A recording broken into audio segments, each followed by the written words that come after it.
Okay, good morning, good afternoon, and welcome to everyone joining us today.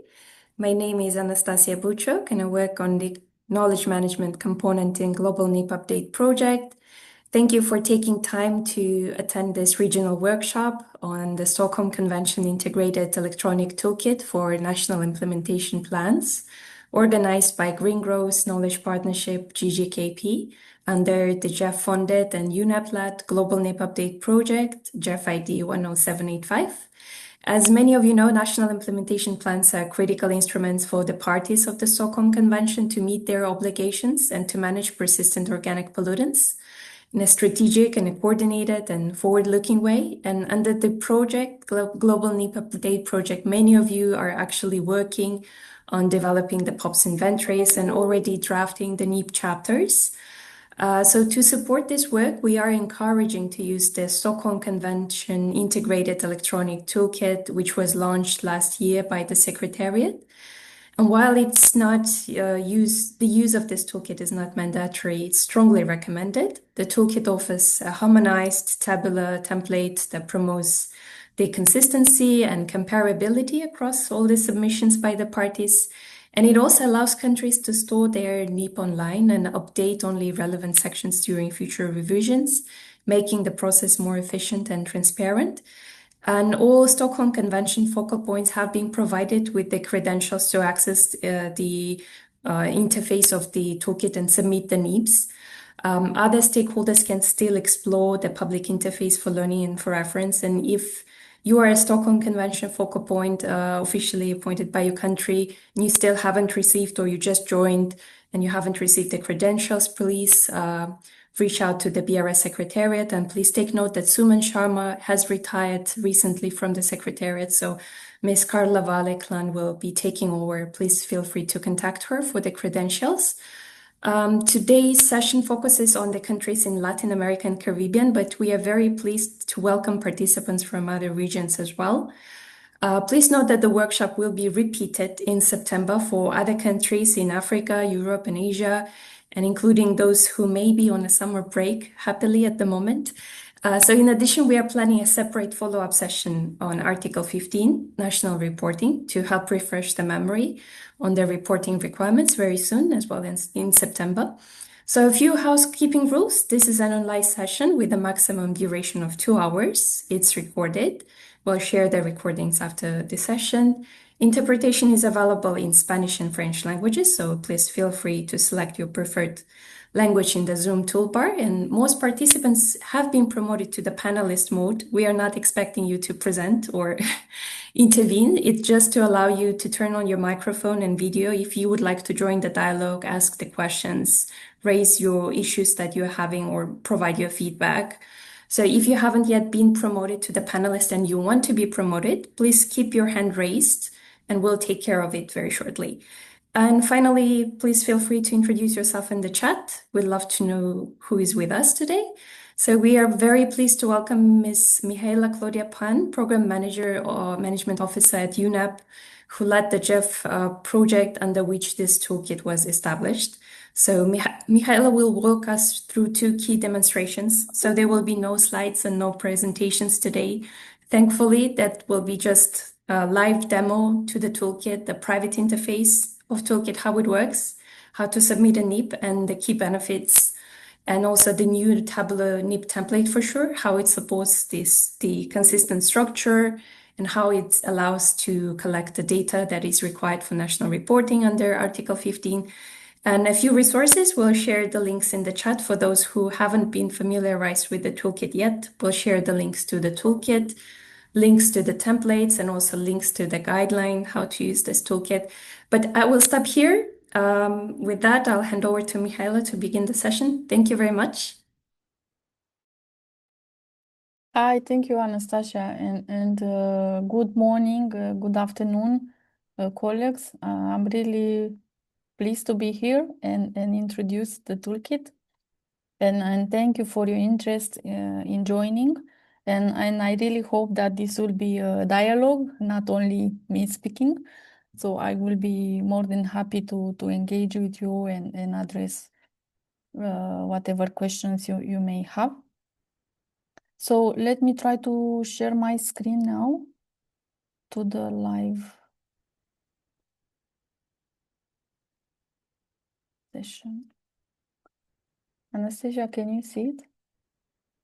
Yep, we can see it. Okay. Thank you. Okay. So that's great. Thank you so much. So basically, this is the interface that you see once you log in. And you see here, I'm logged in with a test. But here, for example, when you log in, you will have your credential shown, you know, the username allocated for your country, right? Okay, so let me start with it. So just a brief introduction on the structure that you see here on this toolkit. So you see that on the left side of the screen, there are 4 tabs, meaning there are 4 modules integrated in this toolkit. And I think today we'll go in depth in NIP submission module. But of course, I will also showcase a bit the other modules. So, I mean, apart from NIP submission module, we have POPs inventory module, which is formed by 2 parts. Part A. So, for example, if I'm clicking here, you will see that there is a summary of the inventory guidance documents. You recall that under the Stockholm Convention, we have a series of inventory guidance documents for, I mean, that includes information how you can conduct the inventory of the respective chemicals or chemicals groups. But here we also provided a really useful summary of it. For example, you know, what is the key information that you need to pay attention to. This doesn't mean that you do not need to go back to the longer version of the guidance document. That is also a must because, in the long document, you will see detailed information. But here the idea was to point to the key information of the longer version of the guidance that you need to pay attention to. And for example, if you look at the guidance module, you will find all these longer version of the guidance here. So, for example, if I'm looking to the inventories one, I'm going here and I'm clicking, and you'll find links to all the guidance documents. So everything in one place. I think this is really useful. So instead of going out of the toolkit plutôt and going que de on sortir this de la boîte page à and looking for outils et different guidance aller documents, you sur la... have Encontrarlo en el sitio web del CRBC, pero one place. todo está. So now going back to the POPs inventory module that I was talking about. So part A is the summary of the inventory guidance documents, but then you have a part B. Part B, basically, it gives you how should I say, an online version of the inventory report format that, for example, every time when you do your NIP update and you conduct inventories, you need to, I mean, usually is not a must, but usually countries are generating these inventory reports, right? So that report basically includes both disaggregated and aggregated data on POPs at the national level. So because we thought that it will be important for you to have also a pre-format, how should I say, that you can use and store your data, because data storage is another story. You know, there are some countries that they have no place where to store their data. And every time they do their NIP update, basically they start from scratch because most of the time, you know, they lost the initially compiled data, or one team member that was saving that is not with the ministry or agency anymore, so you cannot reach out to that data and so on and so forth. So the idea of having such a module here is to help organize your data, but also to have a place to store your data. And I will come back to this, but first I will want to go to the NEP submission module. And then I will point out what is the link with this other module on POPs inventory. So bear with me on that. And then just to continue with the structure, we have so-called queries module. This represents a way on how you can query the information that basically is in the database behind this toolkit. Now, so for example, there are two types of search that you can run. So there are some predefined queries. For example, you see, if you choose the level, global, regional, national, for example, these are the list of type of queries that you can select. So I want to see the NIP transmission status, and then you can have it by country, by date of transmission, by NIP version, for example. So I'm just giving a demonstration here, right? So we see one country appearing as transmitted their NIPs, right? But of course, when presentado su PNA y al popular este toolkit podremos ver todos los países que han actualizado sus PNA. Y claro que sí podemos cambiar. So we see this is a version. First version, probably, yes, when you'll have more versions, it will appear in the list here. But also you have kind of a free search, right? Within the NIPs that were submitted. So if I'm searching for, let's say, chemicals, I don't know, you see, so every time in the NIP of Thailand, the word chemicals appears. Of course, you can search by a sentence as well, or by any other word. Every time this word appears, you will, you can access that section and read in more detail. So this is it's like a Google search, right? So when you just want to see the list of all search results, right? So I think this will become really useful at the moment that the toolkit becomes populated. So the countries, they start using it and they start to submit their NIPs, and then basically all the data in those NIPs are going into the database, and then you can query the database. And then it will be really useful because, for example, when you need to do a really quick report, or for your internal purposes, or also for your discussion in the regional context or things like that. So you want to have an overview what is happening in your region or at global level. You can easily draw it from this toolkit.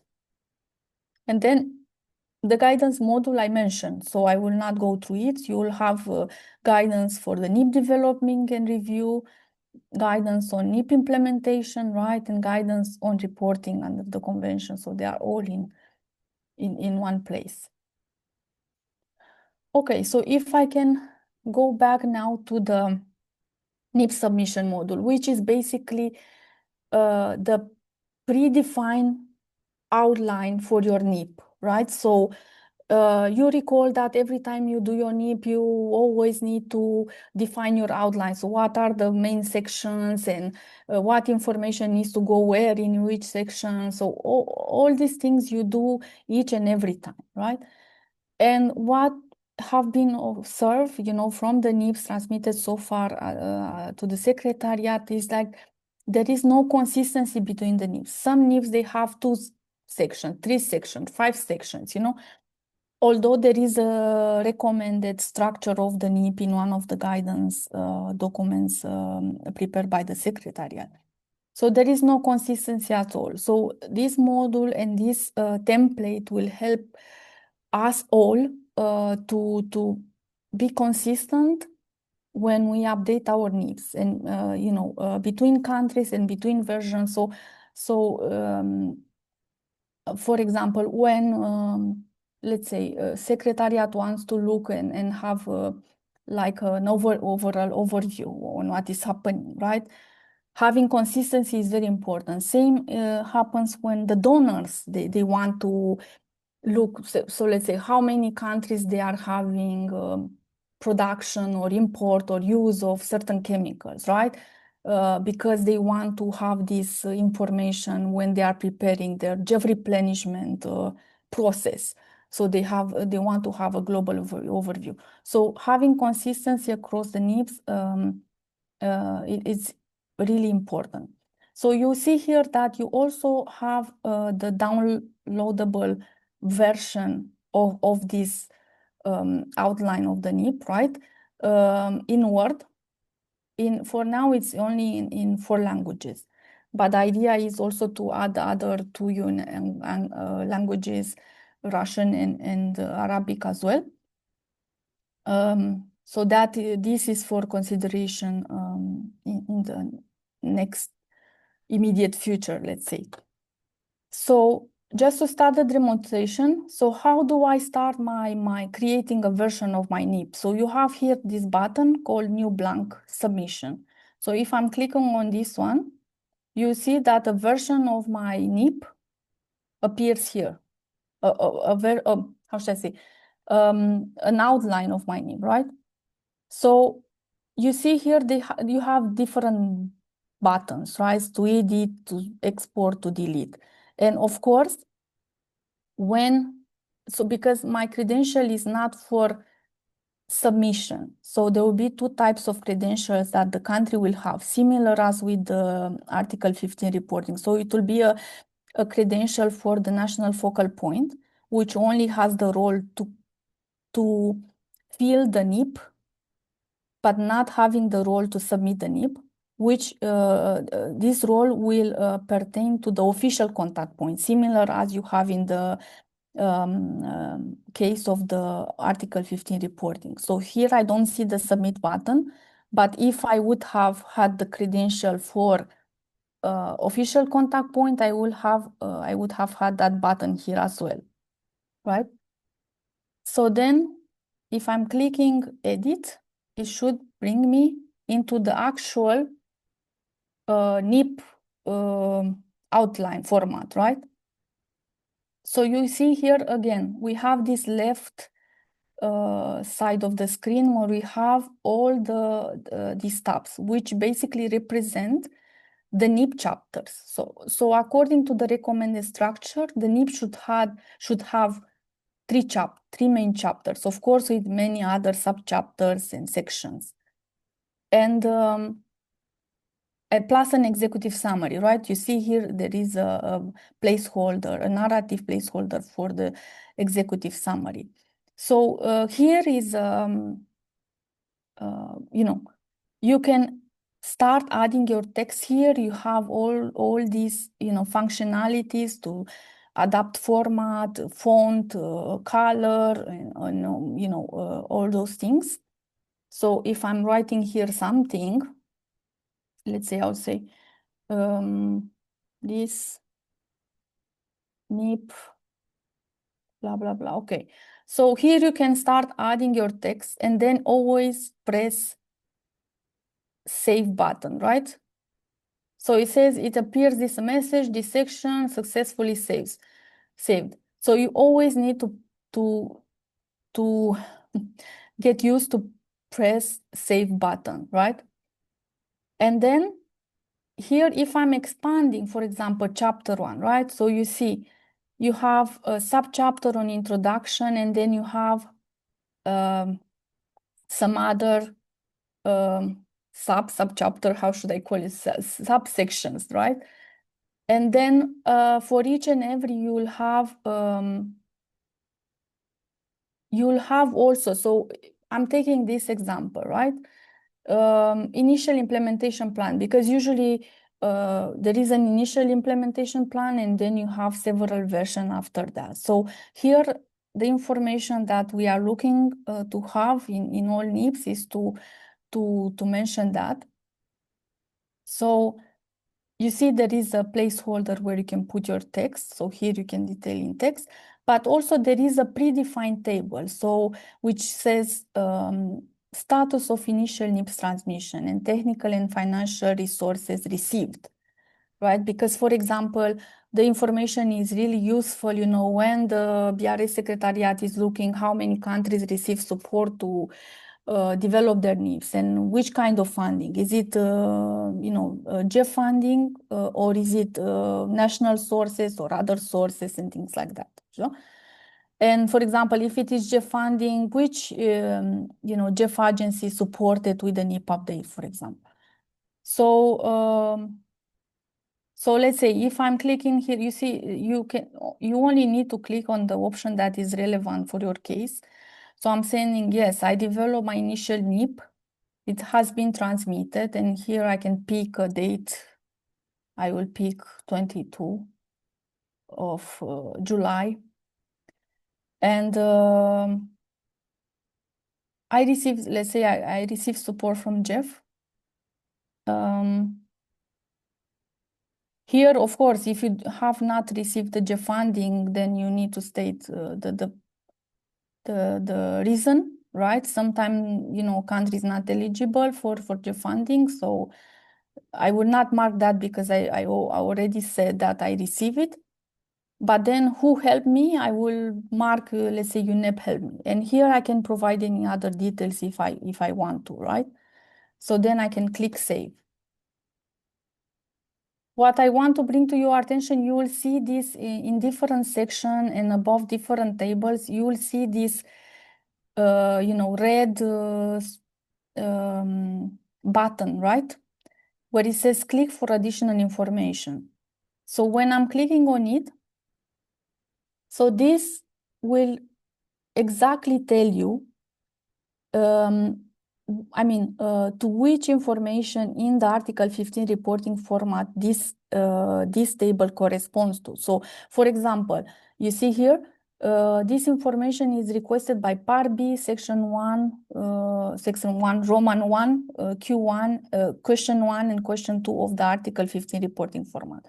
So I think you recall that the BRS COP mandate, it was to create template for qualitative and quantitative NIP data in harmonized manner with Article 15. So this button will help you always see what is the corresponding section and question of the Article 15 format, right?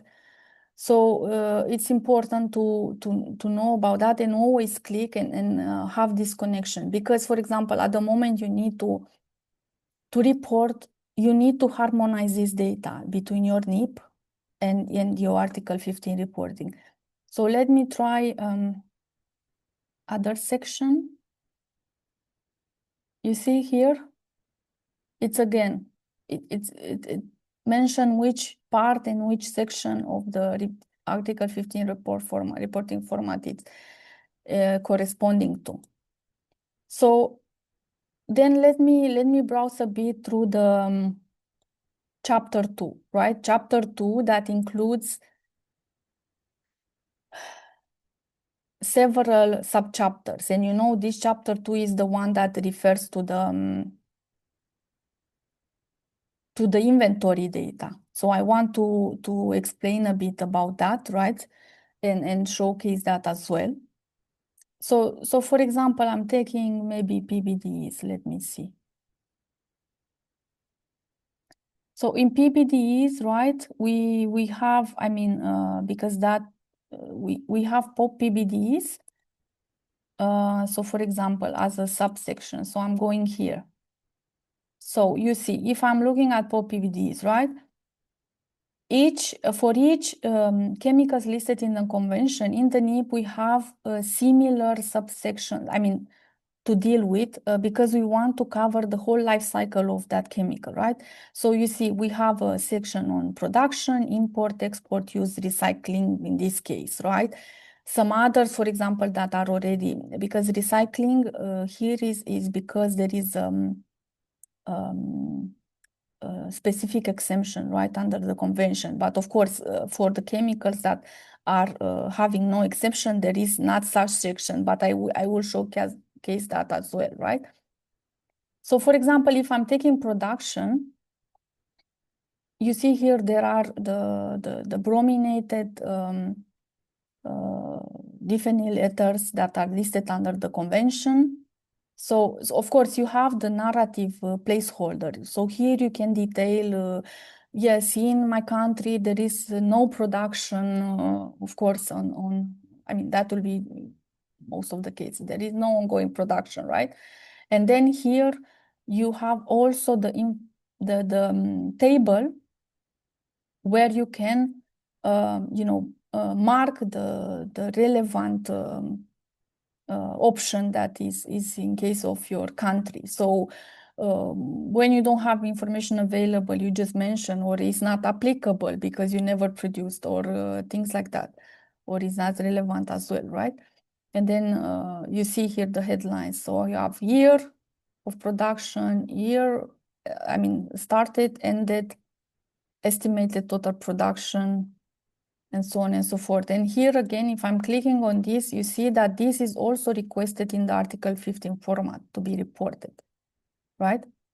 But then I want to showcase now one example. So this is on the use, right? So as per the guidance documents, we are also supposed to estimate, the POP-PBD content in electric and electronic articles and products in use, right? So that is what the guidance is recommending us, and most of the countries are doing that. So during their NEP updates, they are collecting this data, and they are estimating these numbers. And here you see on the headlines, I'm giving this example, like what type of article, right? So here it can be, right, cathode ray tube TVs, right, for example.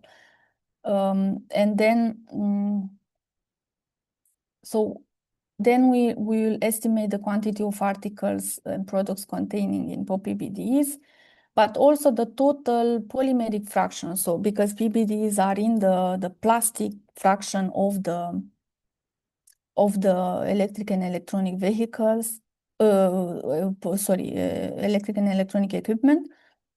And then we estimate in the end what is the content of POP-PBD in that plastic fraction, right?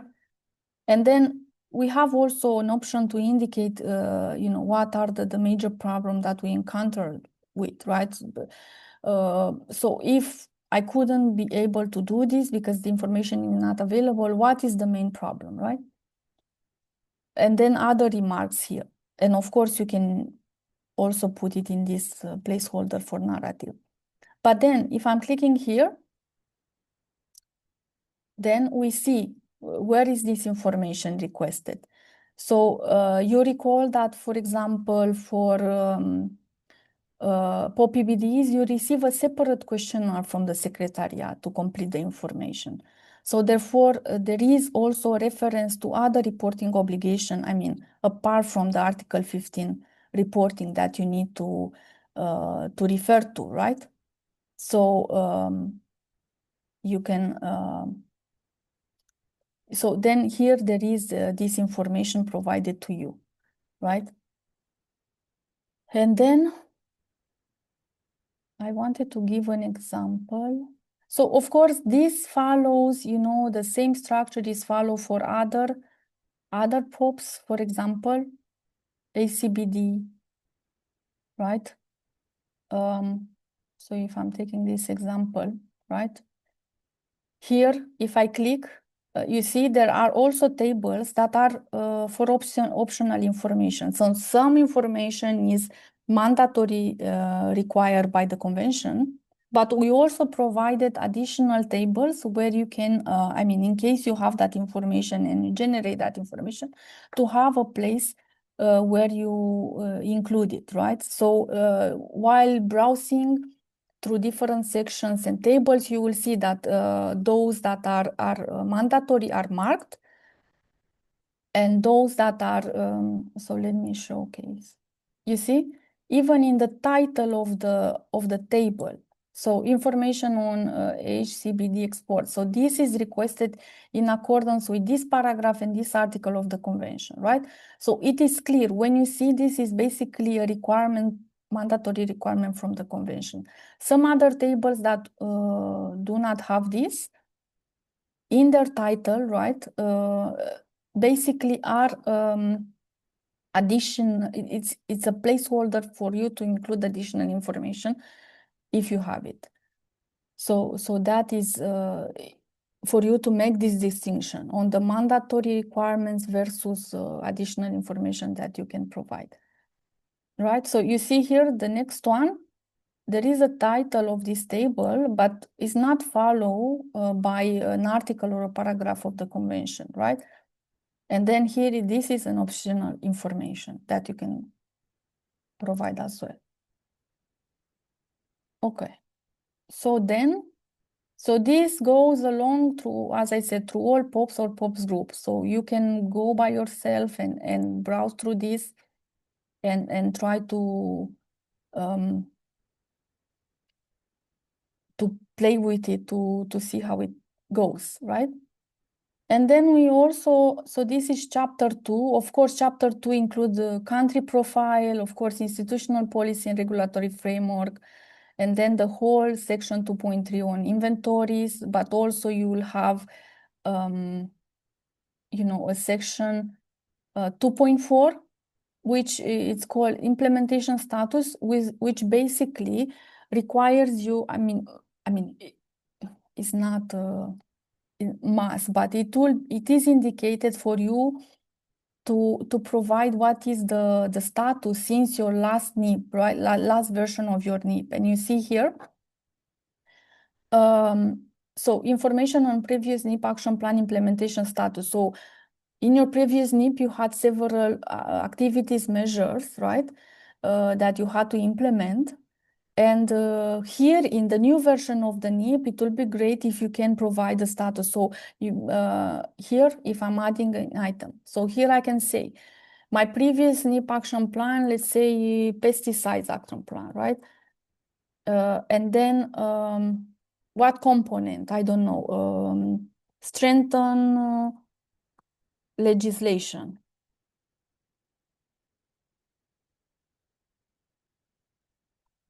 And then if I, what is the status? So I don't know, to government decisions adopted or something. And then any remark you can add here, I will not add. And then I'm saving, right?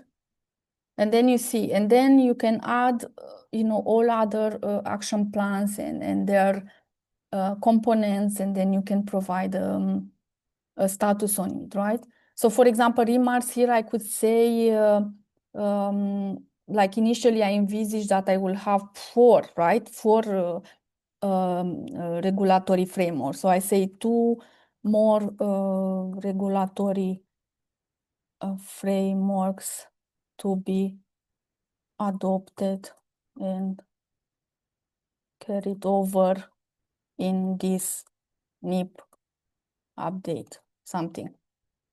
So then, you know, there is a continuity, right? So if you had some measures, right, in the previous NIP, but you were not able to implement all, you can carry over some of those measures in the new NIP update, right?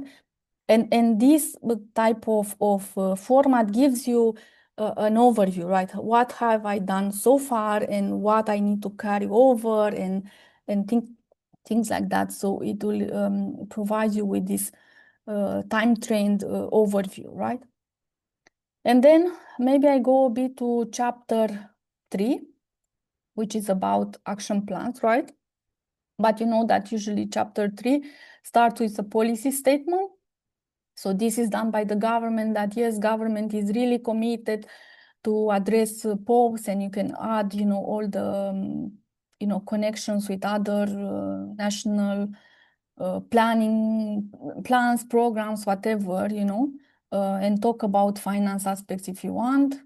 Then implementation strategy, yes, here you could add details, right? Who will be involved in the implementation of the new NIPs and how the, you know, the responsibilities are distributed and things like that. But then you have the section on the action plans, right? And here you remember that there are action plans also per POPs or POPs groups. So if we take the pesticides one, right, you'll have, yes, here you'll include your text and description. But then here, for example, you can add, right? So because usually action plans, they have objective activities, key performance indicators, time frame, who will be responsible for its implementation, and resources needs. I want to pay attention to this because, for example, here, you could say, yes, the government will allocate that much, but we will still need this extra amount from external donors, right? And this is quite important, for example, when you want to ensure getting this donor support, including from GEF, because as better you plan and you estimate for this, it is easier to justify the needs when, you know, applying for a GEF project, for example, right? So, and then you can add as many items you want here, right? And then save all the time, save.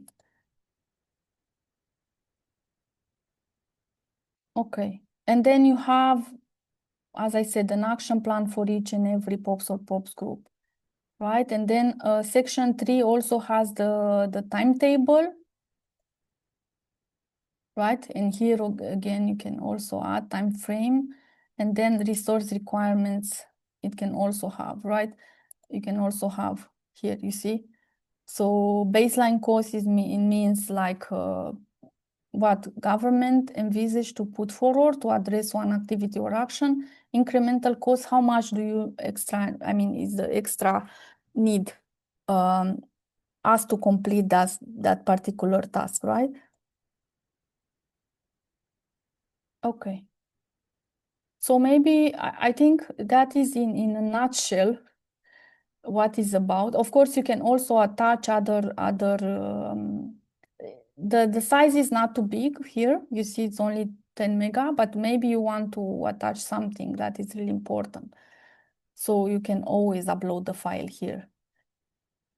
So Anastasia, I will propose that I will stop a bit and maybe we take some questions from participants, or I don't know, reactions. Sure. I will be happy to. Thank you so much, Mihaela, for the live demonstration. I think it's more informative rather than going through the slides because there are so many details. And thank you also for making the notes on the data that is required by other articles of the convention or, let's say, national reporting. It's really nice to see that the messages pop up.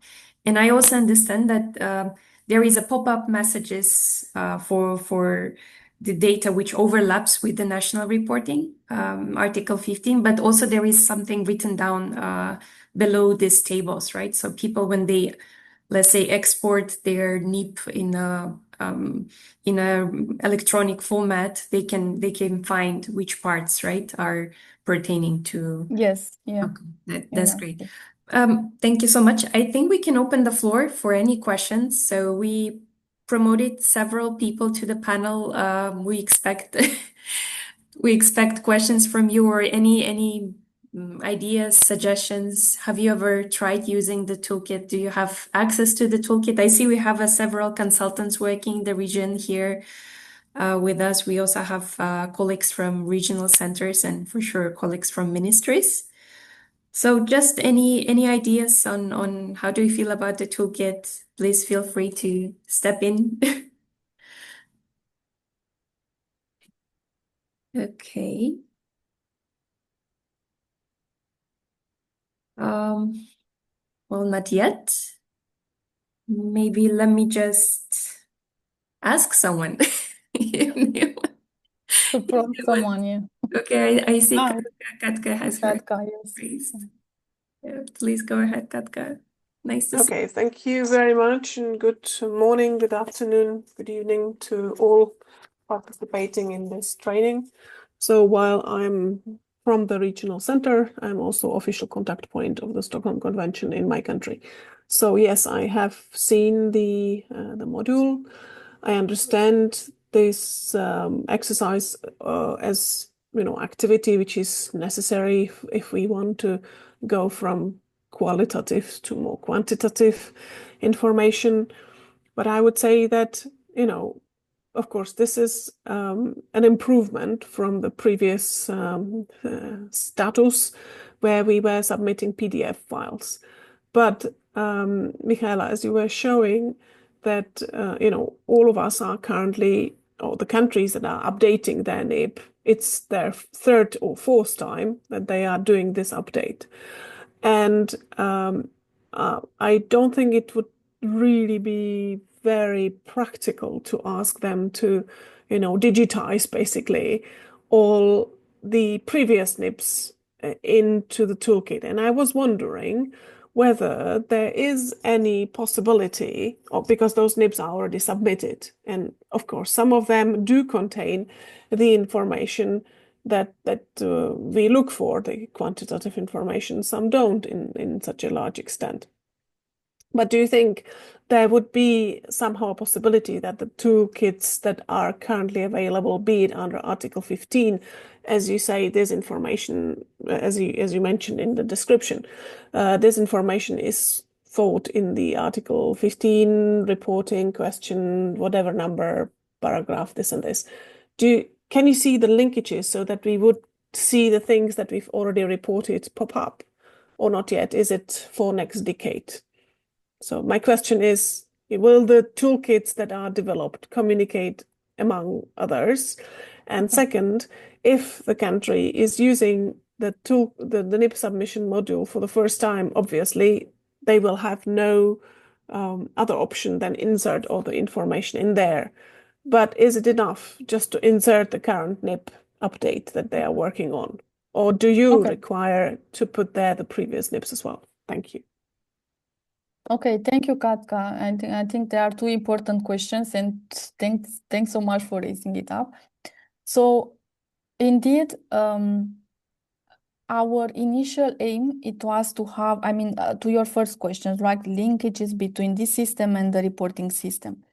So initially we envisaged to have this, in this first development round, how should I call it, right? But because, of the time constraints and also resource constraints, we didn't do it. To have, automatic electronic, how should I say, connection between the two systems. But what can I tell you is that this is on our to-do list, and we are to get some additional resources that we can work on making the interconnection between the two systems later on. So for now, it is only flag, which section here corresponds to which section in Article 15, which is already a step forward because we only need to work then on the IT, how should I say, IT aspects of making, in fact, this to go automatically. I think the hardest part, it was to match this. It's not easy task, so you need to know very well the conventional requirements, reporting requirements, and then make all these linkages. But this is something that is on our to-do list together with GGKP and UNEP to work as the next steps. So then we are completely in the 21st century, how should I say? So that is on your first question. Then on the, indeed, if we want to have this database fully populated, right, and to be able to see these time trends and changes from one version to another, even in country context, I think that comes first, and then in the regional global context, of course, ideally is to have all the versions before. But then we are discussing this internally, and one issue that came is that yes, we can have a consultant to ask to input all this data from previous NIPs submitted into the toolkit, but still we will need country validation because that is country-owned data. And a consultant can only, assume, yes, this I see as pertaining to this section or that section. And it is rather difficult because, as I said, there is lack of uniformity, consistency between the NIPs and how data is presented. Some, they detail it in a text. Some, they have a table. Some, so I think this is something that we want to explore. But yes, we still need to discuss also with BRS Secretariat. So if we engage with someone that could input this data right into the toolkit for the sake of having this time trend and overview and things like that from one NIP to another, what is the next step and how do we engage with all parties to have this validated from your end, right? So because I think in your country case, you need to look and check and see if what you had in your NIP as data and how it was translated into the online version is really the the reality, or it is a wrong interpretation or things like that, right? So, for example, for the countries that we are supporting, UNEP is supporting with the NIP updates, let's say we can push for them to do it, right? And validate and make sure everything is clear. The problem is with the countries that are using their own funds and things to develop their NIPs. But for that, we have this solution of engaging with someone and input the data. And then we need to have the validation part that needs to be figured out. How do we want to do that? Us to ensure that, yes, this is the correct reflection of your previous NIP data into the toolkit. Because otherwise, it will be, yes, you can include this version of your NIP, but you will not have the full picture. That is an issue, yes. And we are aware of. But there is also the country ownership over the data submitted before and how is this translated into the online thing. So I hope I responded to your question. Okay, thank you. Thank you very much, Katka, and thank you, Michaela. We still have colleagues from Latin America and Caribbean. So please feel free to jump in. Don't be shy. Okay, I see Amara. Amara, please go ahead. Hi. Hi, good morning, everyone, or good day, everyone. So thanks very much to Mahela and Anastasia and the GGKP team for organizing this. I think that the demonstration has been very helpful so far to see what the countries we serve here in the Caribbean will need to do as they submit their NIPs. One of the things I just wanted to flag was that the center is working with the Bahamas and Dominica on the update of their NIPs. And we have engaged consultants who are supporting with the on-the-ground actual update of the NIPs. So the consultants will not be in charge of submitting the NIP or actually putting the data that's collected into this electronic toolkit. But we do want to make it as easy for the countries as possible. So we know that there's a template that the consultants can use to support the countries with this part, with the toolkit part of things. So I was wondering if we could also take a look at the template so that our consultants are aware of anything that they need to look out for as they, complete the templates in their update of the NIP. Thank you. Thank you, Amara. So if I understood correctly, you want me to open the Word version of the online template, or what was the... If that's possible, because our consultants are going to have access to this electronic toolkit, but they're going to have to develop the NIP, which will support the countries when they actually do submit. So it'd be good to know. So I think the So in my opinion, how should I say, the internal action that needs to be taken is the following, for example. So of course, country, government, the Ministry of Environment will start this process of NEP update, right? And of course, not everyone can have access to the toolkit, right? Because we cannot give access to third parties that are not focal points or official contact points. But I think at the start of this process, usually the official contact points access the toolkit, downloads the form, and instruct the supporting consultant that this is the format to be followed, right? So I think this kind of guidance needs to be given by the national focal point, right? And then the consultant will support them in organizing the work in order to get I mean, as much as possible, the information that is required as per the format, right? I think that is the role of the consultant to guide the country team working on the NEP update, in what information needs to be gathered and how do you organize the information afterwards using this format and so on and so forth. So I think that is the role of the consultant. I will very much encourage, that also the country team is really, involved on regular basis on this work under the NEP update together with the consultant, because the idea is also to build their capacity, right? And for them to be able to do this by themselves at some point, right? And that is part of this process as well. So I can, for example, oh, sorry, I stopped sharing.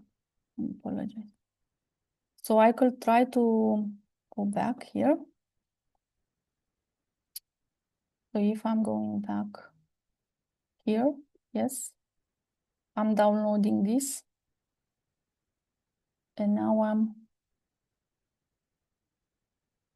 opening it. But I don't know, like maybe I need to change window. So Anastasia, can you tell me if you see the downloaded document? No, we still see the Okay, so let me stop sharing this and share the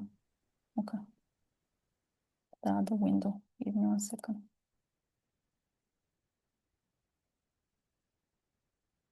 Okay.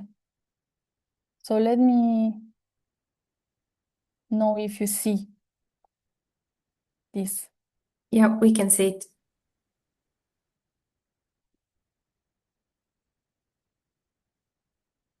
One second.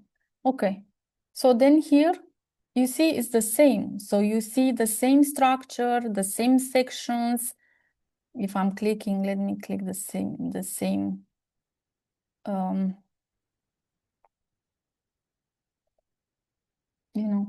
If I'm clicking the same sections, so you will see the same, just that is in the Word format, right? And then this can be used internally to collect the data, to compile the data, to share with other stakeholders in other relevant ministries or agencies. As I said, you cannot give access to the toolkit to everyone, right? So once this is compiled with the available information, and again, here I need to flag. Of course, here you see, the ideal request of information that is to be provided. Of course, in the country context, this will differ. Some countries will be able to compile more data or,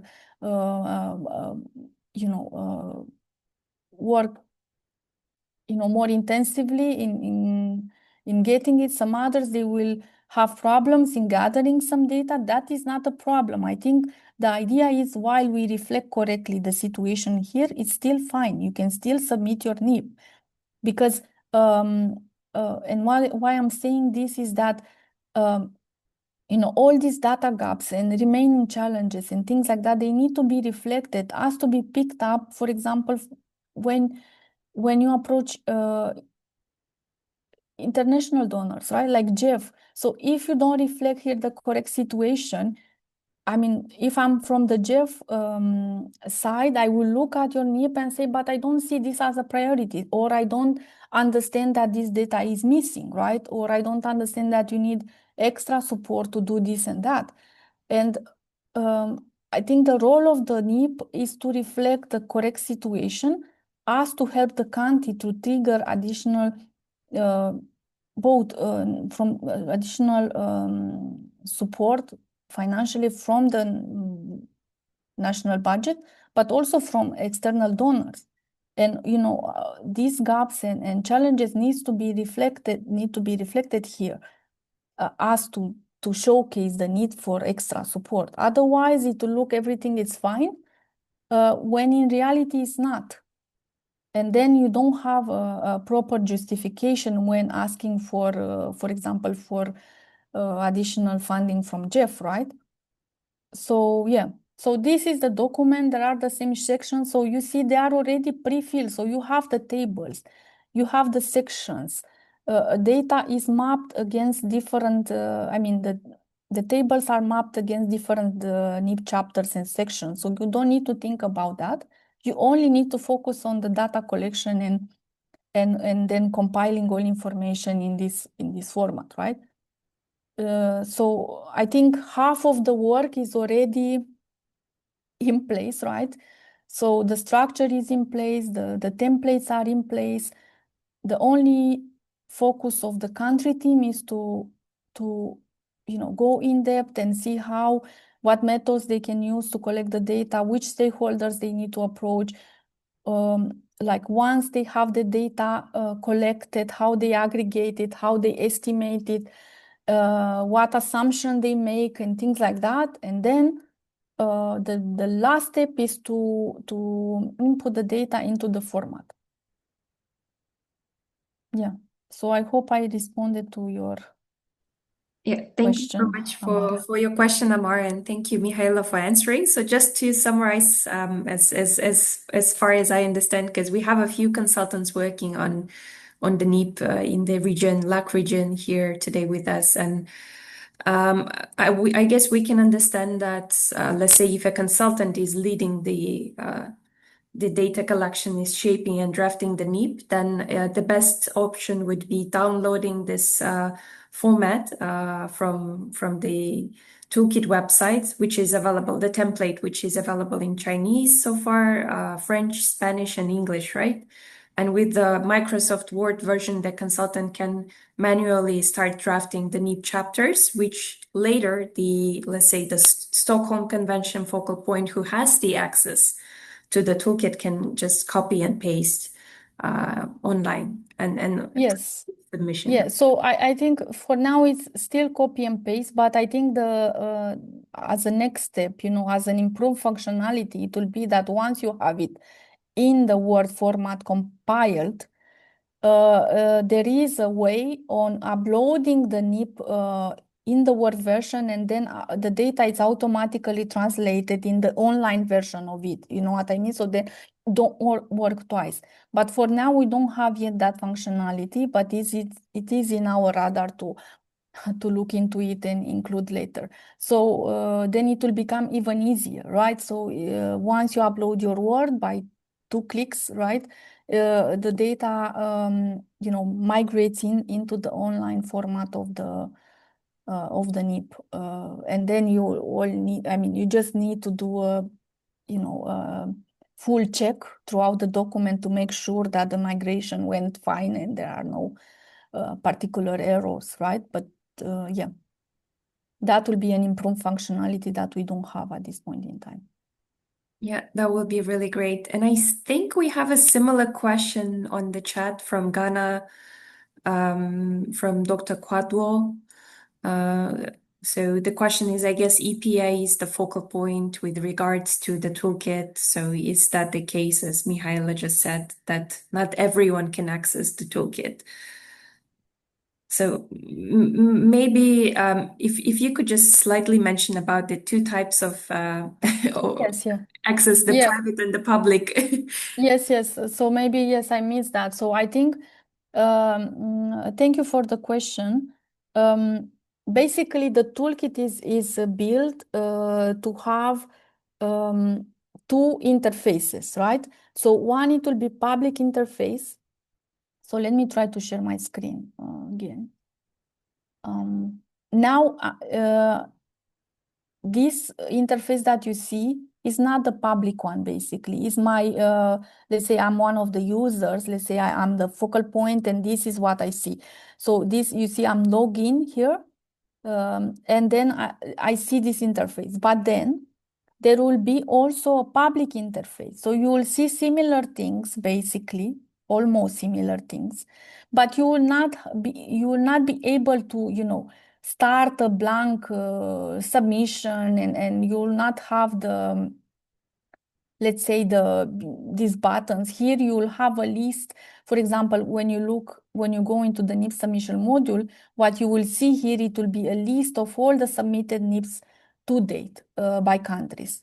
But of course, this will become available once the COP decides that this is to be used on regular basis, let's say, right?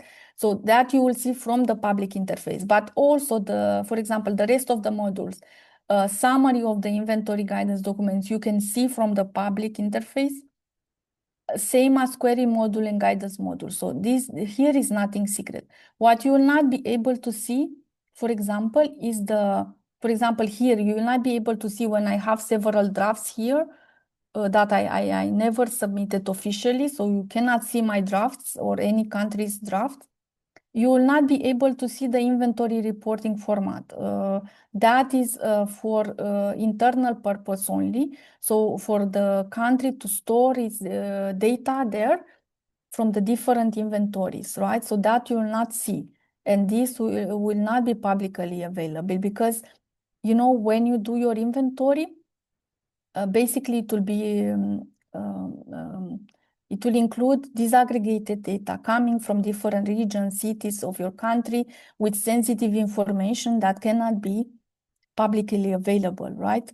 So that's why this part B, will not be publicly available unless later on we decide on a way to how we can compile all this information together and make it available, but not pointing out, you know, on sensitive locations and things like that, which are really, I mean, considered sometimes confidential, sensitive information.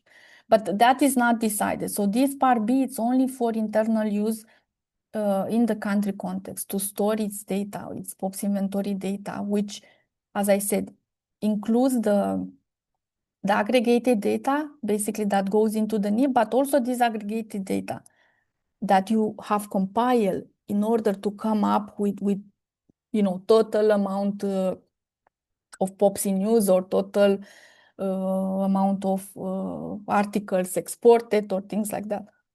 Yeah. So I saw another question, I think, right? Thank you so much, Mihaela. And I think Maria Cecilia Suazo from who's working with the Uruguay Center, so she has her hands raised. Welcome and hi. And please feel free to speak Spanish because we have interpreters. Hi, Anastasia. Hi, Mihaela. Hi, Marcia. Hi. Hi. So I just want to talk about a little bit about our experience in using the templates. So I'm going to change to Spanish now. Sí, hablar un poco de la experiencia en utilizar la nueva plantilla In using this para new presentar el format, this PNA. new template Justo ahora for the NIPS, con and we are Bolivia y working Perú y Uruguay with en la Bolivia, actualización de sus Peru, PNA. and Uruguay. Y sí, ha sido And cierto tipo de presión there has been a certain type of para que pressure, ellos I would puedan seguir say, esta plantilla, ¿no? for Es us to algo be able muy to do this nuevo template. que It's para something that's ellos very new for us usualmente and for them as well. And usually countries are more accustomed su to propia estructura working del PNA. Es más, with algunos the países structure that they had before. And also there are pues countries consideran que presentar el that inventario del consider PNA es más que suficiente. Entonces, the updating of ha these sido un of poco un NIPs and reto. in this entire process, really, it has been a bit of a challenge Yo veo que to accustom ourselves to these templates. And especially I've spoken with Matthias and Fernando who are all connected with the project, and they could also bring their experiences with this template. But I think that with this presentation, with this very, very thorough breakdown, I think it would be easier for us to get on board with this template. And we understand now that it would be a lot more simple to complete and to really understand this toolkit more generally as well. And on the other hand, I believe that it is also simpler to complete because, we've lost a lot of time in the past, but with this new template, we can simplify the information. And so this is what I wanted to say. And so we can see that it will be extremely useful in the future so that we can update and develop and complete these NIPs. And we have been working on this project for some 3 years or so. And we have been working on these, on our NIP updates and working with the guidance documents and such. And so I just want to say it has been a challenge, yes. But with this toolkit, we definitely think it will be easier. And I have to say this is a much more useful format.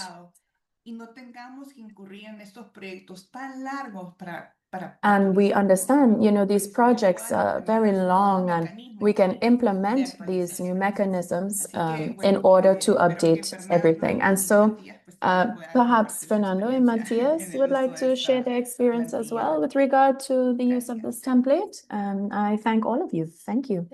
Thanks, Marcia. So thank you for being honest and sharing also the challenges. I know that every change is difficult, but I still believe that this is a change for the better, how should I say, to make our life easier.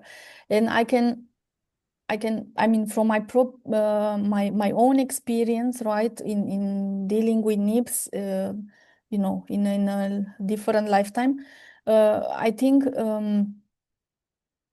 and also because, for example, experts involved in the NIP update process, they are having many other tasks in different governments. There is, shortage in staff, and there is one staff member dealing with the whole chemicals and waste agenda, which is huge. And then when you are also tasked to start your NIP update, you are kind of lost. So from where do I start, right? And there are many inventory guidelines. ¿Dónde comenzar? Y bueno, sí, hay muchos documentos de orientaciones y están actualizados. Besides the NIP, many other tasks to deal with to stay abreast with all the newest information in the guidance and what data needs to be collected and so on and so forth. Is very, very difficult task, and you need many hours, to read everything, to understand, and then to determine which is the key information that I need to take out of this guidance and what are the data needs and all these kind of things that takes forever, while you need to deal with your other tasks that you have on your daily schedule. So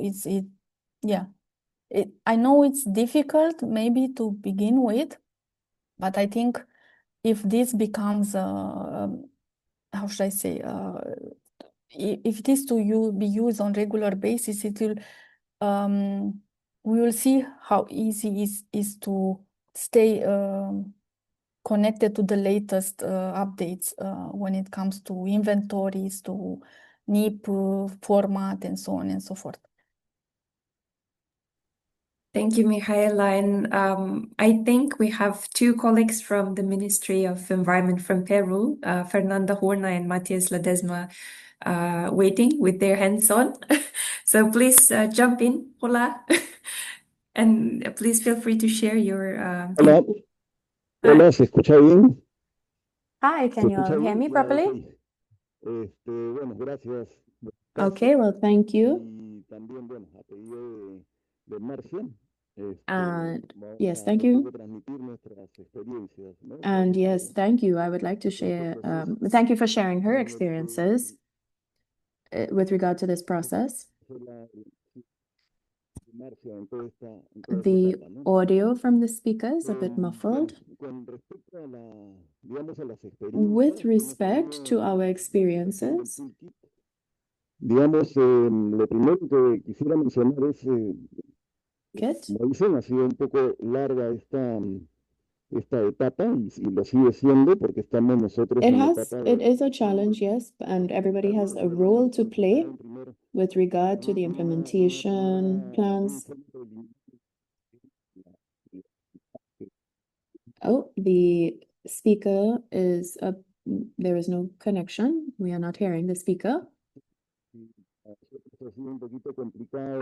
Fernando, I think your sound is a bit not clear and you're breaking. Maybe if you could speak a bit louder. ¿Aló, ahí se escucha mejor? Are Okay. you hearing me a bit better now? Okay. El micro, inamovible. I'm going to keep the microphone much closer. En este proceso, And so I was saying, with regard to this process para todo esto, and with the experiences shared by Marcia, era, and what I wanted to also add, difícil para nosotros, ¿no? Como I wanted to add that it has been a bit difficult as well del inventario. Imagínense to get para accustomed, yes. a las personas que le van a llevar el informe para el proceso de And so validación. we have people who play different roles. Informe, preliminar And que so está with regard to presentado, this, to the reporting, and validarlo con los diferentes sectores que han participado you know, en there la are different validación. sections and sectors and different people from different organizations. And so Efecto, un poquito teníamos que ordenarnos y perhaps now we would be able to harmonize these processes and reduce confusion and make it more efficient. validación convocamos a 3 talleres que los separamos en And so para with this, we should be able to streamline this process as well, especially with regard to all of these NEPs and to the understanding of all of these POPs and chemicals and such. And so we would like to be able to have maximum ease of the process. And, you know, we discussed this with our experts, and we should be able to have all of their inputs as well. And with regard to these experiences,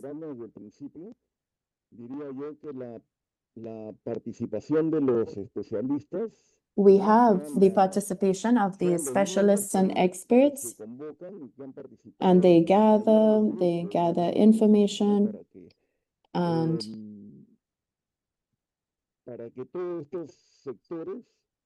and for all of these persons from all of these different sectors, this is how we would be able to join them.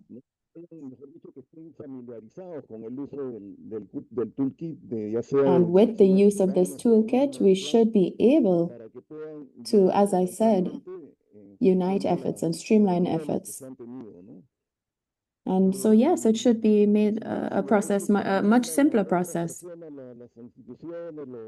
And so, you know, with all the persons from other institutions, specialists, experts, this is how we would be able to share in a more streamlined way. We can be more transparent. We have better reflections on the information, better performance. And we can gather information from all of our workshops and meetings, and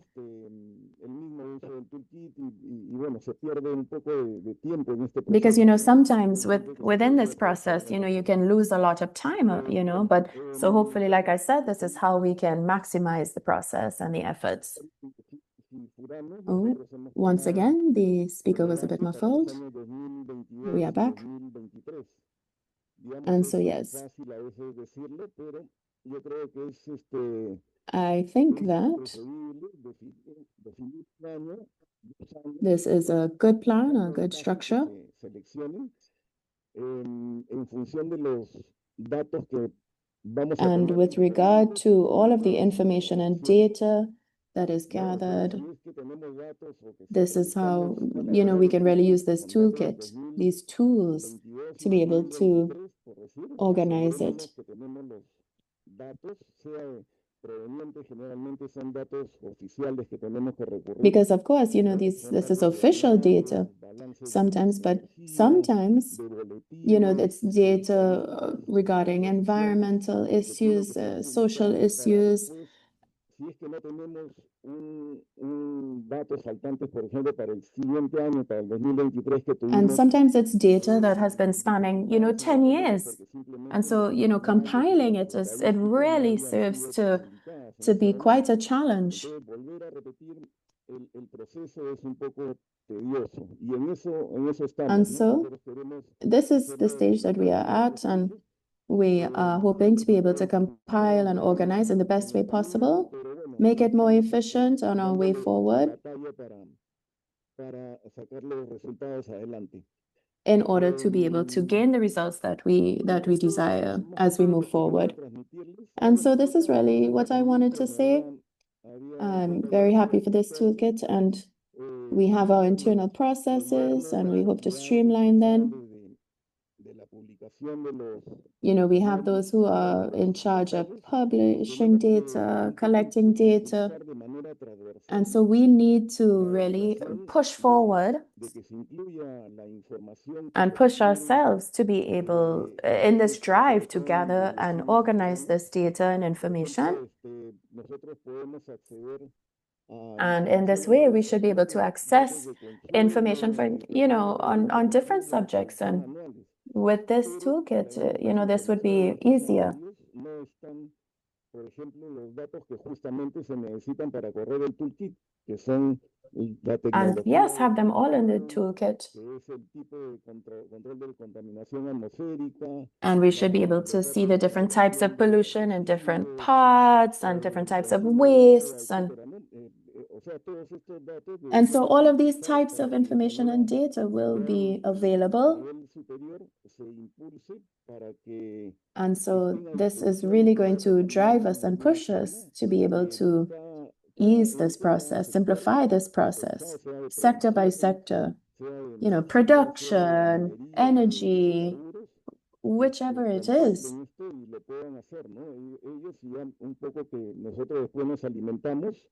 And with this, we have a plan, a more structured plan, and something that we can have confidence in. And so this is really what I wanted to say. Share our experiences, and I thank all of you. Thank you very much, Fernando, for sharing your insights and experience in Peru. And I think Mihaela will agree with you that it's really challenging to start something new and change the practices and change the way you did it before, right? But I think the good thing is our colleagues have passion and they're very persistent, like Pops. We're all here like Pops, very super persistent, so quite unstoppable. And that's really nice to have a great attitude to try something new, unless as long as it will, you know, improve and simplify our lives in future, even maybe not in right now at the moment, but in a couple of years when doing the next update, that will be of a great help, I guess. And Mihaela, do you want to add something, or do we move to Matthias? Yeah, I mean, I don't have anything to add to what you said. I completely agree. So we can go. And maybe Matthias Ledesma, do you want to jump in? Hi everyone, I'm going to talk in Spanish also. Tengo solo I unos just pequeños have comentarios. a Voy a small ser más breve comment que Fernando. to add to what Fernando said, and it is regarded to filling the Word documents on the NIP. Nada, y lo que creo que ya lo explicó And I Micaela, pero think that it was quería already puntualizar algo, explained, que hay but I wanted veces, to just sobre todo con speak los about nuevos this a POPs, bit. Sometimes with the new POPs, especially, there is a lack of information. So this makes it, when we're quantifying the data, it's very inconcise at times. And this information, when we're trying to verify the different sources and the different assumptions that are made, I don't know if this appears in the NIP, in the toolkit, or no. I think that perhaps we can put it in some way because it's important. For example, with the chlorinated paraffins, this is something that is quite, we still lack information on this. And with regard to PFOS, for example, here in Latin America, where we use a lot of different products, for example, furamide, which is transformed into PFOS, is not there in the toolkit. And sometimes this is important information that should be highlighted as well. And also, I think that I am a consultant, and this is the first time that I've really encountered this. And there are different situations with the different NIPs. For example, in Uruguay, it's a lot of text that we have. And what is difficult is the transformation of this into something that's more difficult.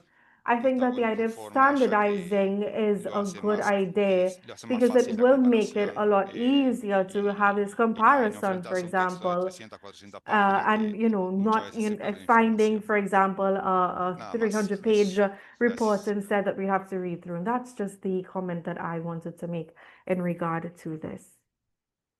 Thanks, Matthias. So maybe on the issue of, because yes, in some cases you need to do estimations, right? You don't have the exact information and things like that. I think it will be important that, for example, where you have the narrative placeholder, right? In there, you can always write, all the assumption made, how you end up with the numbers, because that is important for whom is reading the NIP to understand how you end up with that information. Also, you can write the shortcomings, right? Here is a gap, here we need to look more into this and gather additional information next times and things like that. I think that, feel free to add all these details in the text part, because as I said, it will help you very much and at the next update to understand, where you left things and what you need to focus on in the next update. Of course, it will be impossible to have templates for each and every particular situation, but I think the toolkit has flexible means where you can detail all these things as to make sure you reflect the correct, the existing reality in your country context. Yes. Thank you so much, Matthias, and thank you so much, Mihaela, for addressing the question and very, very comprehensive, I would say, feedback to the toolkit. I think we have one more question or reflection from North Macedonia, Slavianka, and on the chat. Okay, just maybe it will be easy if we invite her. So please feel free to unmute yourself and join, Slavianka. Hello. Hi. Hello. Hi from North Macedonia. I'm together with my colleagues Jana. We are members of the team that is working in our country, is working on the NIP update for old and new POPs chemicals, particularly PBDs and PFAS. A comment based on your comments that it is not so difficult, only copy paste from the Word version of the NIP module into the toolkit. It is not. It will be not easy task for the person who will make it. And we are very glad that hearing that from Michaela that the Stockholm Convention is working on this migrating from the Word into the toolkit. And I have one question. That is my comments. It's not a copy paste task. Because there are plenty of data included in the tables where I put one example. You can read in the chat form. I have one question related to the module where we need to include the activities, activities.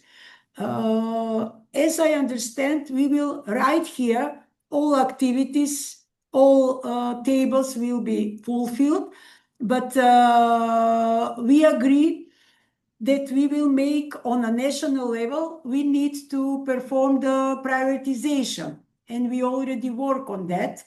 So my question is, my understanding how it looks like, that we will put all these activities in the toolkit, in the tool, but in the implementation strategy, maybe we can say our country will work in this next years for these priority activities. This is my understanding, and maybe I'm wrong, because we cannot see where we can put the priority actions, activities that our country or each country will work in the next period. Okay.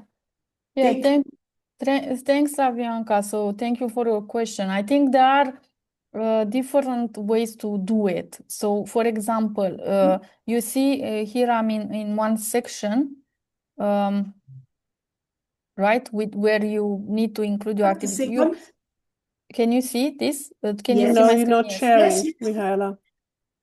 I'm not sharing. Oh, sorry, Yes, I'm yes, in the I other can. one. Sorry, give me 1 second. I was in the other. 1 second. I'm resharing now. I was in another window.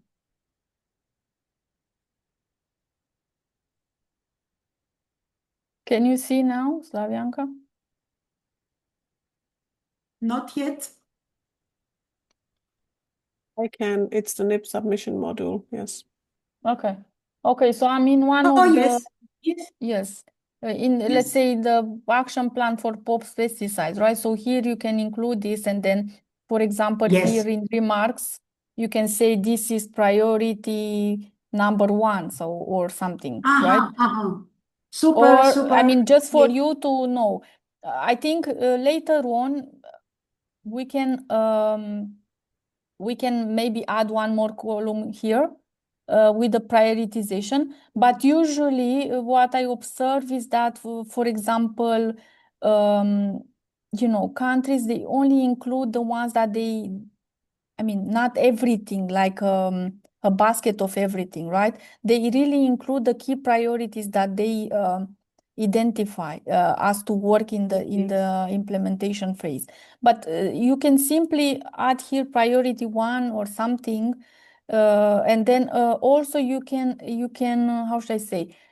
Based on the time frame, you can deduct, like, if it needs to be done in the by, let's say, 2027, and the others will be like 2030 or something, then I mean, someone looking into it and reading it will see, yes, this is first priority to deal with, because the time frame is really close, right? So it's 2027 or 2026 Yes. or something, right? You can do like that as well. But I think the remarks column, it was done, you know, to deal with all these particular situations, right? Like, as you said, you want to, you know, rank the priority, I mean, rank the urgency of the actions, right? So this comes first, this comes next, something like that, which it should be fine, yes.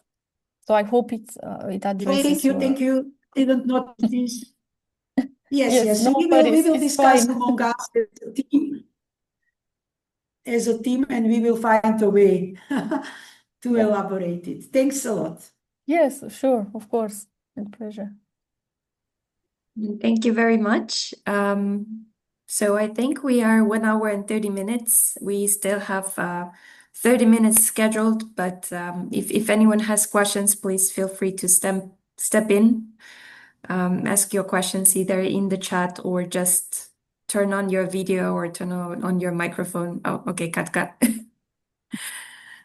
Thank you. I don't want to prolong it too much, but I would like to describe experience of some other countries or experience from previous NIPs. Because, as you all know, the NIP has to be endorsed by a country, each country, by the government.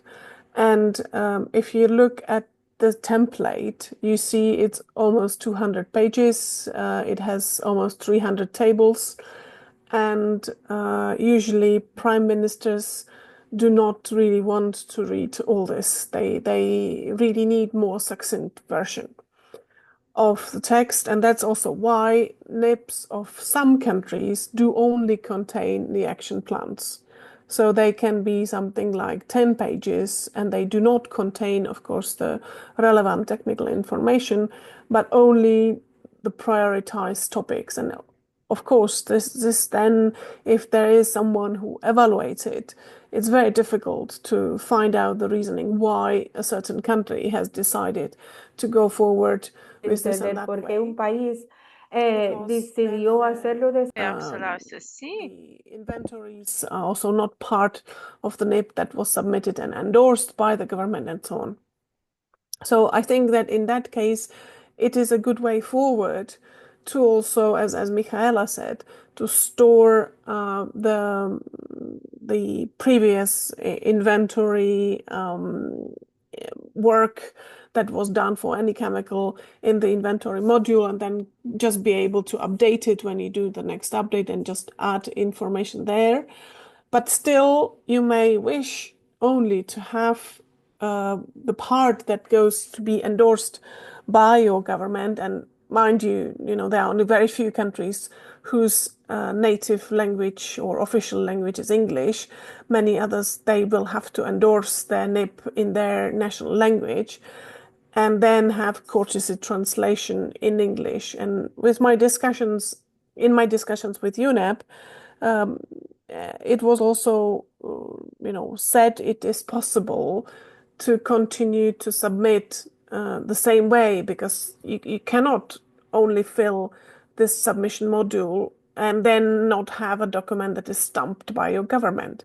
So there are certain issues that we need to overcome technically and politically, because really many countries in the region that we support, they say, well, we are not going to read 300 pages.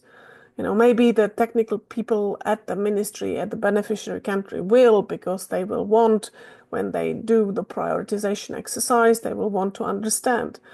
But when it goes to the political endorsement, this is no way that such a big document is submitted. It can be submitted as a part of the annex, perhaps, or a complementary document, but not as a document to be endorsed. And what will be endorsed is usually either the policy statement and list of action plans, and that usually consists of the NIP. So that's one comment. And so I would be curious what Michaela says to this. And then I have a second point. The initial NIP of my country was developed in 2005, and we really did a thorough exercise and ended up with 275 action plans, which, imagine that you have to put this into the template. And I have done myself 3 updates of the NIP, and still at present, because we are obliged, of course, to follow the structure that we have started, we still have over or close to 100 activities or actions that we are doing. And it is extremely time consuming to try to insert it into the submission module. So either we can do it the way that Slavianka mentioned, that maybe we just insert the top priority ones and then append the rest as a PDF file or annex, because I can't really imagine that. I'll put it the other way around. Currently, the electronic format for reporting under Article 15 takes 6 weeks to fill, just to fill the content, right? Imagine this. And of course, I don't think that people working at the ministry have this time just to, dedicate to filling the submission module.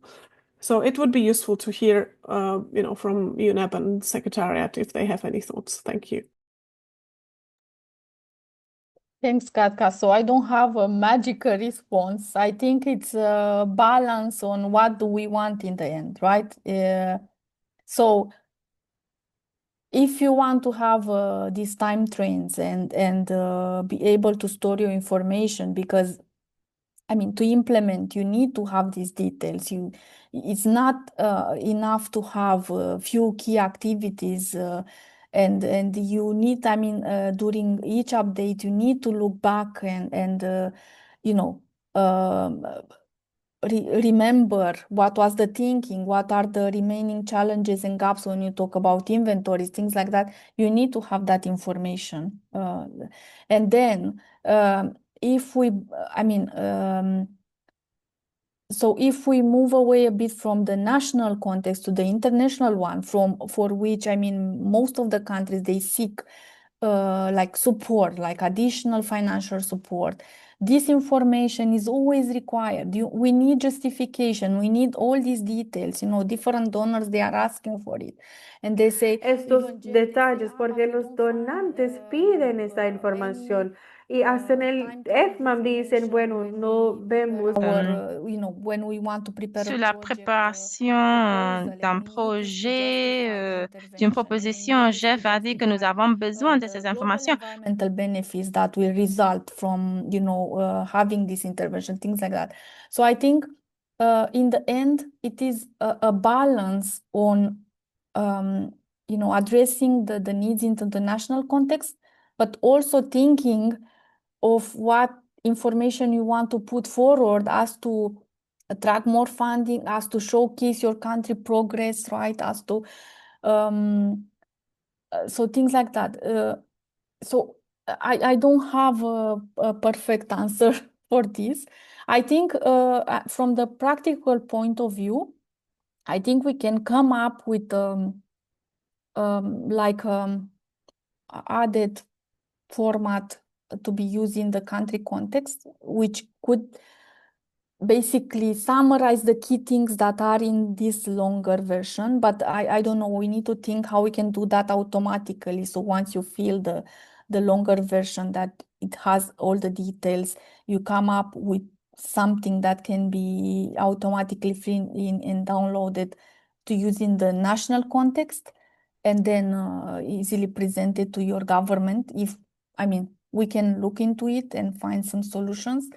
That could be one thing. For me, about what you mentioned about the country stamp endorsement and things like that, I think if we compare this with the reporting exercise, right? When basically you don't need to send a stamp report to the BRS, the fact that it is submitted by an official contact point, it is considered officially submitted as a report. I think we can mirror that here.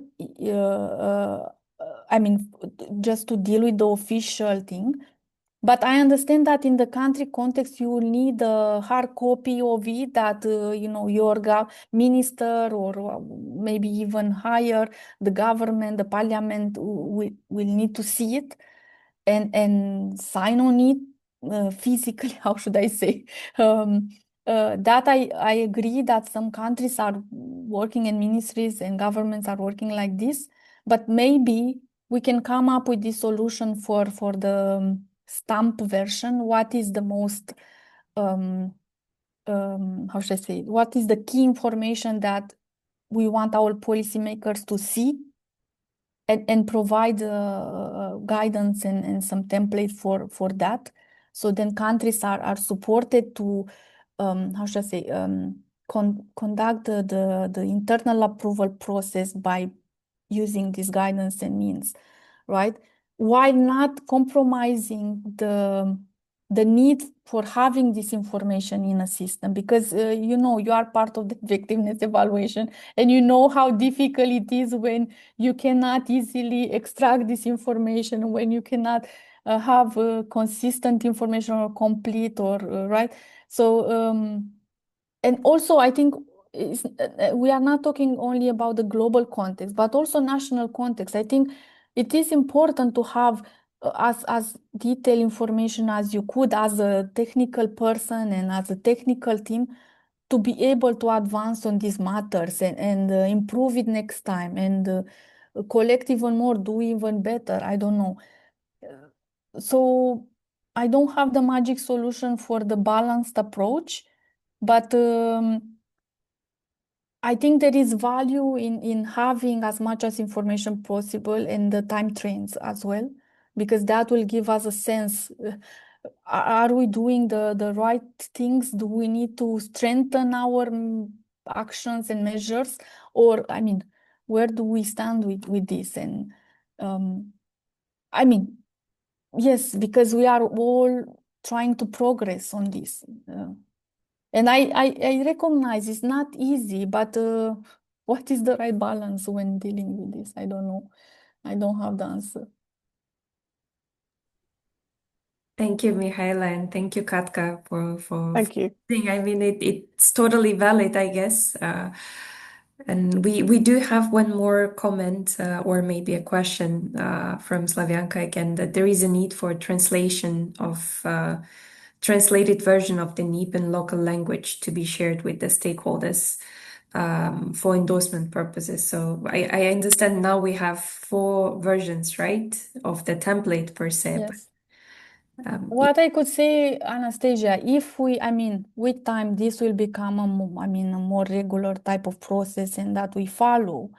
And because there are several countries receiving GEF support, right, for this work, as in the budget of the project, we can, you know, save some little money to do this translation in national language. I don't think GEF will not be supported with that as long as you, in the end, you achieve the objectives of this exercise of NEP update, of having the data, collecting the data. So I think that could be a solution. I don't have a solution for countries that are not eligible for GEF, but I suppose that they can allocate some internal resources for translation in national language. One aspect that we need to keep in mind is that this is not static type of document. It is dynamic, right? Because every time we add a new chemical or group of chemicals, we need to, you know, add a new section in the outline and things like that. Unless there will be a major change that will not, will not ask us to do that. But so far, this is the practice. But yes, I think that could be a solution, like to look into the GEF projects and allocate Yes, a small thank you, amount. Michaela. Thank you. I just wrote that we have experience, and you are right. There will be funds for translation, but I only supported your statement about translation. Some government or will need, you know, so there is a need for translation, definitely. Okay. Yes, I agree, because you are working with many stakeholders, yes, and it's not easy, you know, not all of them are really comfortable in working in English, and yeah, I totally agree, yes. And Mihaela, I guess we have one more question, suggestion from North Macedonia, from Alexander Mikulski. So it says, regarding the issue with the filling the data in the toolkit, we would like to refer to the letter received from Rolf Pyatt, where it stated that the national focal point credentials can be used by multiple users when providing information from various departments within the toolkit, while the OCP credentials are used for the final submission. So does it mean that from the practical point that an NFP credential can be shared with the multiple experts, and then the OCP to make the final submission? Okay, so this I I need to get back to the BRS secretariat, but I think the letter comes in the context of testing, right? I think that is I mean, the letter was sent encouraging parties to test. And I think, I suppose in that context, yes, Yes, you it are was like that, encouraged. Michaela. Yeah. Yes. Okay. It Okay. was in 2023, the end of, well, when was it? September 23. But I only received the OCP credentials, so I didn't even know that there is NFP credentials. Okay, I see. But I suppose, yes, in the testing phase, this is a different thing. But I mean, from our discussion with BRS and from the security point of view, of the system, I think I mean, what I have taken out of the discussion, it was that it is not, we should not encouraging sharing the credentials, with all the stakeholders involved in this process, which are so many. And every time a new chemicals is added, there are other stakeholders added to our list. So I think I mean, in order for the responsible ministry to have a kind of control of what is happening into the, draft version of the NEP that they are working on, I mean, my, let's say, personal opinion in this case is to keep it with the focal point, and maybe the focal point could have an alternate in their organization that could know this, have this credential as well in case the focal point is, not available away on medical leave, whatever. But yeah, I think this is an opinion that I'm sharing now. I think this is to be decided by BRS Secretariat, and it's very much linked with the security, right? Security issue of because this toolkit is saved on a server that has a security policy in place, and yeah, I think from that perspective it needs to be discussed further, and for BRS Secretariat to decide what is the best. But I think in this case it was only for testing, and that's why there was this encouragement to share.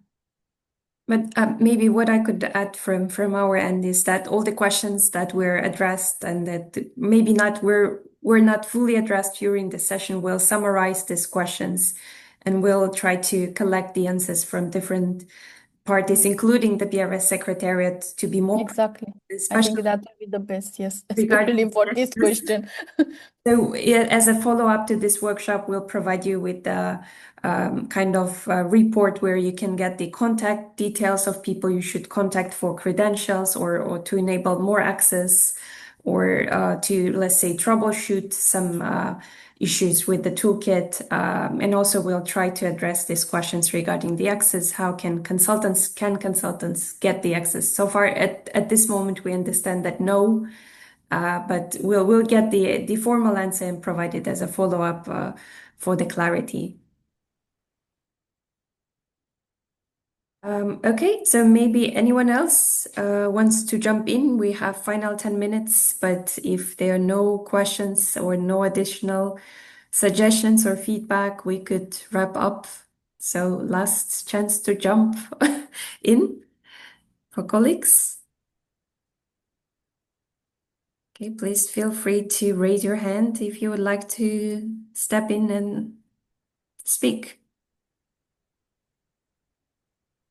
Okay, I think we are pretty much close to the end of the session. So Mihaela, if you would like to add anything on your end before we wrap up, please do so. Yeah, thanks, Anastasia. So I only want to thank everyone for brainstorming with us. I mean, I think it is good to share these things and all the challenges and also find solution together. You know, we don't have all the answers for everything. And yes, I mean, we are here to support parties to the Stockholm Convention, of course, but we also want to, as I said, to work with you to find solutions. And also to see, I mean, if you see a real value on this toolkit, I think it will be also important to promote it further. And you know, continue to improve it. It's not, nothing is perfect, right? Everything could be further improved. And this is one example. Yes, this is a start on a journey. It's not easy, I recognize, but in the same time could make our life easier than they are now with this type of work. And I really, I really encourage you to continue to test it and you know, present additional challenges that you may have. And maybe we can do a session where we come up with solutions. So I mean, I give the opportunity to you to present any kind of solution to any kind of problem that you have identified, which we can later try to address from our end. So I will be happy to do the other way around, to give you the chance to come up with solutions. Yeah, thank you so much, Mihaela, for sharing and for you know, guiding us into the nitty-gritty of the toolkit. I think it's very helpful as many countries started drafting the chapters, and I'm sure they look into the toolkit and they had some questions, and it was really nice to hear the feedback, the concerns, also to hear the questions. So we'll get back to these questions and we'll get back to you with the more precise answers if some were not addressed fully during the session. And also if you come up with some question after the session, you just recall something, please feel free to drop a message to GGKP. We will work on that for sure. And maybe one thing for Katka, as Katka mentioned, the Article 15 reporting takes 6 weeks. That's really challenging, but we will have one session on Article 15 as well in September, and we'll try to also unpack these challenges.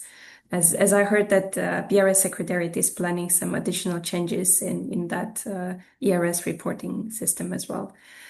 Okay, thank you very much, everyone, for joining, for staying with us, for sharing. We will have the similar session on the toolkit again for the countries that missed this training. So we'll do it again in September. And very much welcome all of you again to brainstorm again. And we'll share with you the follow-up and the recording and the short report on this training quite promptly.